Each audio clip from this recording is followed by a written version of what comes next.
বন্ধুরা, good evening. অনেকক্ষণ পর আবার তোমাদের সামনে এসেছি একটু কথা বলতে। দুপুরে খেয়ে দিয়ে একটু রেস্ট নিয়েছিলাম, শরীরটা ভালো লাগছিল না। তারপর ভাবলাম যে আমার যে একটু ক্যামেরাটা অন করি, যে তোমাদের আমি পিঠে বানাচ্ছি সেটাই শেয়ার করি। কিন্তু সকালে তো বললাম যে আমার কাকিমা কাকি শাশুড়ি মারা গেছে, তারপর মনটাও ভালো নেই। এবার কি করবো বলো, পৌষ সংক্রান্তি গেছে, কিছু পিঠে পিঠে করিনি। তারপরে আমার মেয়ে আবার বায়না করছে যে পিঠে খাবে, তাই ভাবলাম যে বানাই, বোঝো তো বাচ্চা কাচ্চা বায়না কেমন। তার জন্য মন খারাপ থাকলে ওর বায়না মেটানোর জন্য এখন পিঠে করছি, তাই ভাবলাম তোমাদের সাথে শেয়ার করি। দেখো বন্ধুরা, এই ফার্স্ট টাইম আমি পিঠে বানাচ্ছি, কারণ আমি কোনোদিন বানাইনি। তারপরে মার কাছে ফোন করে শুনলাম যে কি করে কি করতে হয়, তার মা বললো যেইভাবে সেইভাবেই করছি।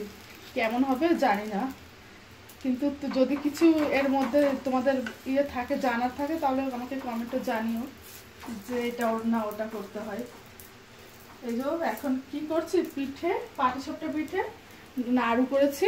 আমার বর আবার ভালোবাসে পাটিসাপটা পিঠে, আর নাড়ু আর পায়েস করছি, আর দুধ বড়া। দীক্ষামা এসো এদিকে, তুমি কি খাবে বলো, বন্ধুদের বলো, গুড ইভিনিং বলো। গুড ইভিনিং গুড ইভিনিং বন্ধুরা। গুড ইভিনিং বন্ধুরা, তোমরা কেমন আছো? বলে এখন আমি পিঠে খাবো। আমি এখন পিঠে খাবো। মা পিঠে বানিয়েছে। মা পিঠে বানিয়েছে আমার জন্য। আমার জন্য। তাহলে নাও তুমি খাও। কোনটা? আমার ছোট কই? এই তো এটা নে। গরম। এটা নাও। নাও। এটা গরম? হ্যাঁ। খাও, ফুদে ঠান্ডা করে খাও।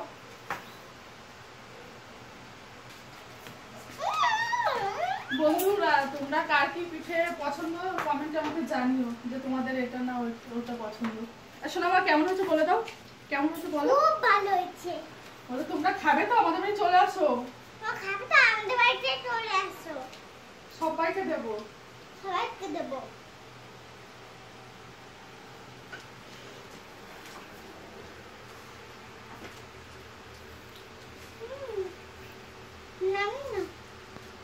দেখো বন্ধুরা, এই যে হয়ে গেছে বানানো পাটিসাপটা।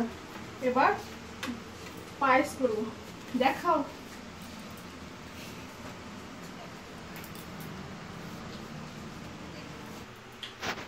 দেখো বন্ধুরা, এই ফার্স্ট টাইম পিঠে বানালাম, কেমন হয়েছে তো তোমরা কমেন্টে আমাকে জানিও। দেখেই তো বুঝতে পারছো যে ভালো না খারাপ।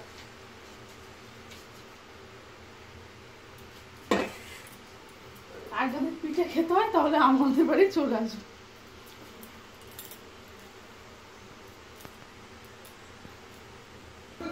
এখন কত ছোটই তো।